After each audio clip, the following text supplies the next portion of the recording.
Hello, my wonderful, beautiful friends. Welcome back to r/EntitledPeople, where you'll hear stories about people who truly believe that they can do no wrong and that the world revolves around them. Like this person right here, who is super entitled.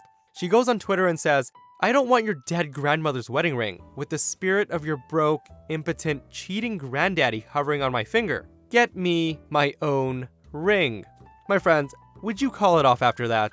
Imagine giving the love of your life a sentimental ring that's been passed on in the family, only to have her roast you on social media. Now ladies, I do understand that engagement rings are important, and that all women want their own special ring, but can we all agree that she could have said it in a much, much nicer way? My friends, so a lot of you have commented that entitled people stories aren't satisfying and generally leave you feeling angry. But today, today, I've got some stories for you where entitled people get what they deserve.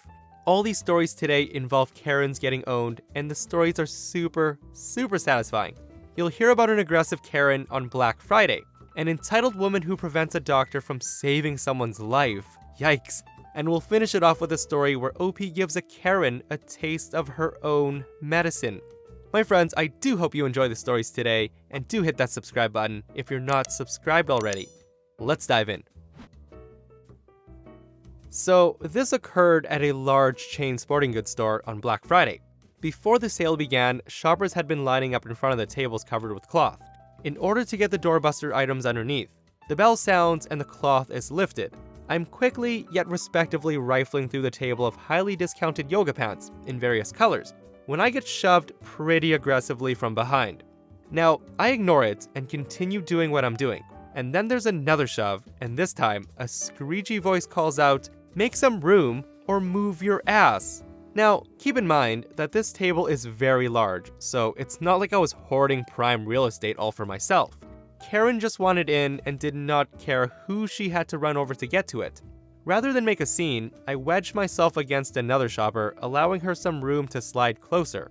I had the last pair of size medium black pants on the table, draped over my arm, looking through sizes of another color when I felt the pants get pulled off of my arm. I looked up, and of course, it's Karen, so I said, "Hey, those are mine."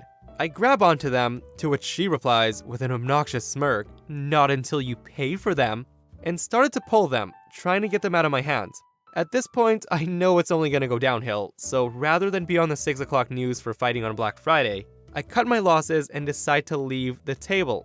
My husband, who's been watching me from a spot about 20 feet away, was half laughing as he saw me retreat empty-handed and defeated, and he said, "Cheer up," as he pushed a shopping cart towards me, filled nearly to the top, and he said, "Here you go." And wouldn't you know, my amazing husband had taken the pushy woman's cart as she was busy digging through yoga pants.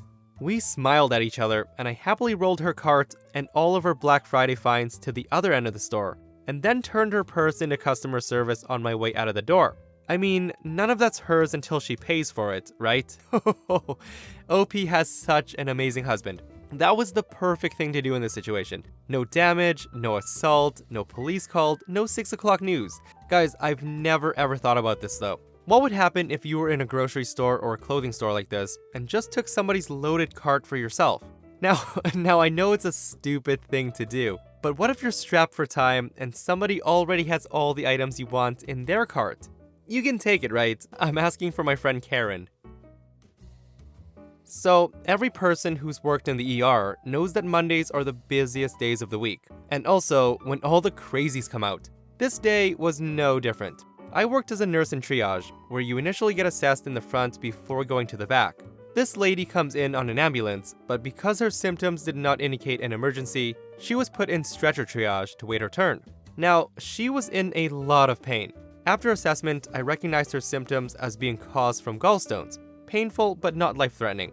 We put her on a stretcher, started an IV, drew labs, and hooked her up to a monitor just in case.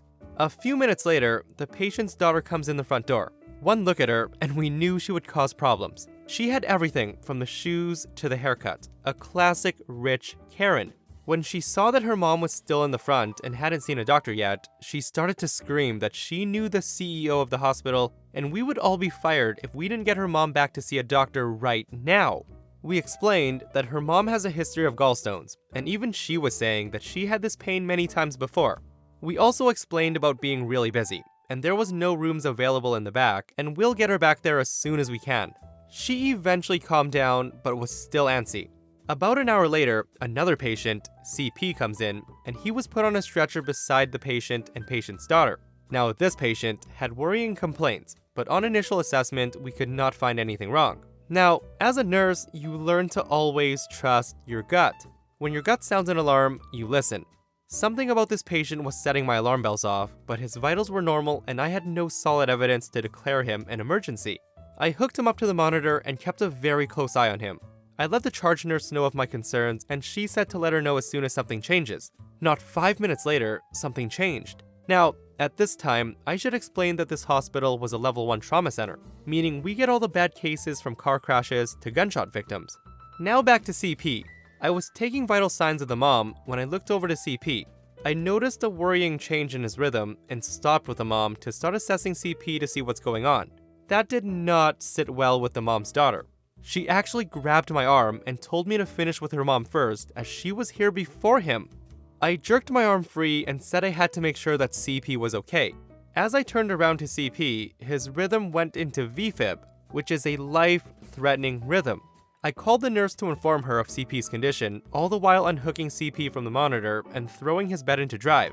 As I started to push him back, the patient's daughter actually jumps in front of the stretcher and stops it. She's screaming that her mom was here first and needed to be tended to before CP, and was screaming that I was a liar and she was gonna get me fired. Now, I'm usually a mild-tempered person, but knowing that CP was literally minutes from dying, I said to the patient's daughter, "You have a choice. Get out of my way or get run over," as I started to push the stretcher forward. Now, I'm really good at pushing stretchers fast and getting the patients where they needed to go in a hurry. It's one of the reasons I was part of the trauma team. The patient's daughter tried to stand firm, but she saw that I wasn't going to stop, and she jumped out of the way just as I was an inch from hitting her.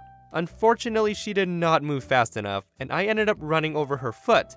At this point, I didn't care. I just got the patient back to the trauma room, leaving the patient's daughter screaming and crying lying on the floor. We spent about 30 minutes on CP, but he ended up not making it. By the time I got back up front, the patient and patient's daughter had been taken to the back to see a doctor, but my charge nurse warned me that they were filing a complaint against me. A few days later, the actual CEO of the hospital came to visit me on my next shift. He was known to be a kind and fair man. Since this happened during the time before cameras were put into ERs, he had to take what happened from word of mouth. Apparently, the patient's daughter said that I assaulted her several times and put her mom's life in danger by not assessing her properly, and that I should be fired. So it turns out that the patient did actually have gallstones and nothing else. Also, the patient's daughter's foot was broken due to me running over it. I calmly explained exactly what happened, and that the patient's daughter's actions might have ended up in CP dying because of delays she caused by her actions. When I got to the part of what I said to the patient's daughter and running over her foot, the CEO actually started laughing, and then tried to cover his mouth to hide his laughter. He explained that the patient's daughter was a friend of his sister, and he knows what kind of person she is. Not only did I not get fired, but he put a personal note in my file praising my actions. And on my next review, I got a large raise and a bonus thanks to the CEO's note. Guys, this story is absolutely insane. This is the first story where a Karen says she knows somebody, and she actually does. This person's comment sums this story up perfectly. This person should not be pressing charges. The family of CP should. Minutes matter in these types of situations, and she may have changed the outcome by screaming in his face and stalling you. So I do deliveries around our town, and as such, I need gas to do so. There's this one gas station I hit up every morning before work because the gas is cheapest. Since I've been stopping there a minimum of 3 times a week for the last 6 years, I've gotten to know the owner and a few of the longtime staff there. They are all good people, and treat me nicer than normal employees do, so I try to treat them with as much respect as I possibly can. So one morning while I'm filling up, one of the female employees, and we'll call her Rachel for the story, was standing idly by one of the pumps. So while my gas is being filled, I strike up a conversation. She tells me she ain't doing so hot because she's supposed to take out the trash from the outside bins and put it in the dumpster around the side of the building. The way the building's designed, there's only one way to get to the dumpster to put anything in it, and that way's clearly marked with signs and paint saying, "Do not park here or block the dumpster." I look over, and there's a caravan of about 5 minivans parking around the area. Most were in legit parking spaces, but the biggest one with a massive roof rack was parked awkwardly in front of the dumpster, completely blocking it off. I asked Rachel if she had asked them to move, and she said they would move when they were done, and that was over 30 minutes ago. I feel for Rachel and her sad face at the time, so I tell her that I'll make it up to her. After getting the nozzle put back up and got my car ready, I drove over to where the van was parked and parked my car in the first open parking spot behind it, effectively completely blocking it in. I get out of my car and walk about 5 steps away when a screeching Karen pokes her head out of the front window of the van and says, "Hey, move your car now, you idiot. I'm parked here." I told her, "Oh, well, that's not a parking spot." And she says, "Well, yeah, that's why I'm trying to get out of it." I told her, "Hold on, I'll just be a minute." I proceed to walk inside the store to get my morning meal as I hear Karen screaming for me to come back. As the door shut in the store, I notice the place is overrun with families buying travel snacks. They're all milling about, but there's a few looking out the window saying, "I wonder what Karen's yelling about." They are clearly all in her caravan. By the time I grab my food and drink and make it to the checkout line, she has stormed her way in and is trying to tell me to move my car now. I tell her, "I can't leave, that would be stealing, so I'm gonna buy my stuff and then leave." So she huffs at this and notices everybody in front of her is a member of her traveling party, so she just glares at me the whole time. I finally make it to the front after 10 minutes and loudly go, "Oh wait, shoot, this isn't what I wanted." I proceed to leave my spot in line and browse for another 5 to 10 minutes. Luckily, I was still very early for getting to work, so I was milking it for all it was worth. Karen is fuming. When I make it to the back of the line, someone else is getting in line in front of me, and Karen's trying to tell him to move so I can go first. The owner, who we'll call Jess, tells her that she isn't allowed to talk to customers that way, and one more outburst from her and she'll get kicked out of the store. Karen mutters to herself but is silent.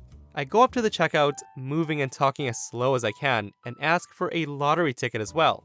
After paying, since no one's behind me, I scratch it off, and what do you know? I win a free ticket.